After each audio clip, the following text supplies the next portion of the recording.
হাদিস মানবে, রফাদাইন করবে, জোরে আমিন বলবে, দাড়ি নেই। দাড়ির গুরুত্ব বেশি না রফাদাইনের গুরুত্ব বেশি? কোন আমলের গুরুত্ব কোনটার বেশি এটা কোথার থেকে জানা যায়? নিজের মন গড়া না নবীজির হাদিস থেকে? রাসূলুল্লাহ সাল্লাল্লাহু আলাইহি ওয়াসাল্লাম দাড়ি রেখেছেন তাই রাখা সুন্নাত, দাড়ি রাখতে আদেশ করেছেন কাজেই রাখা ওয়াজিব, দাড়ি না রাখলে গাল দিয়েছেন, দাড়ি কাটতে নিষেধ করেছেন কাজেই কাটা হারাম।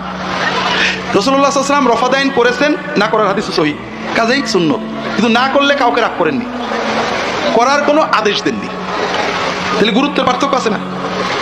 তাহলে আমি দাড়ি রাখলাম না, দাড়ি রাখার আদেশ দিলাম না, দাড়ি আসলে কাউকে আপত্তি করলাম না, রফাদাইনের গুরুত্ব দিলাম, এটা কিন্তু বিদআত, গুরুত্বগত বিদআত। অর্থাৎ আপনি সহিহ হাদিসকে অসহিভাবে পালন করছেন। 2 নম্বর কথা হলো রফাদাইন করতে হবে, এটা কি ফরজ? না, রাসূলুল্লাহ সাল্লাম ফরজ বলেননি, সাহাবীরা বলেননি, তারা না করলে রাসূলুল্লাহ সাল্লাম কোথাও নেই। রাসূলুল্লাহ সাল্লাম টাকনুন নিচে এই কাপড় পরে নামাজে দাঁড়ালে আপত্তি করেছেন, যাও আবার নামাজ পড়ো। রুকু সেজদা ঠিক না হলে আপত্তি করেছেন, যাও আবার নামাজ পড়ো। কিন্তু রফাদাইন না করলে, জোরে আমিন না বললে কারণ নামাজ হবে না, আবার পড়ো, কোনোদিন বলেননি। কাজে এটা সহিহ, সহিহটাকে সহিহ পালন করো, তুমি আমল করো, ঝগড়া করো না। কাজে এই ঝগড়া যে করছো এটা তো সহিহ না, এটা তো বিদআত। তৃতীয় হলো মুসলমানের ঐক্য বজায় রাখা ফরজ, ঐক্য বিনষ্ট করা হারাম।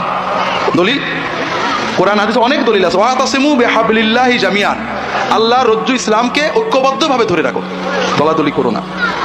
ঐক্য বজায় রাখা ফরজ। মুসলমানদের ভিতরে বিভক্তি হারাম।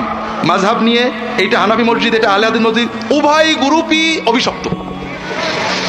ইসলাম এক। আল্লাযীনা ফাররাকু দীনাহুম ওয়া কানু শিয়াআন লাস্তা মিনহুম ফি শাই, যারা দিনটাকে ভেঙে ভেঙে দল দল করেছে, আল্লাহ বলছেন কোরআনে, হে নবী আপনার সাথে তাদের কোনো সম্পর্ক নেই।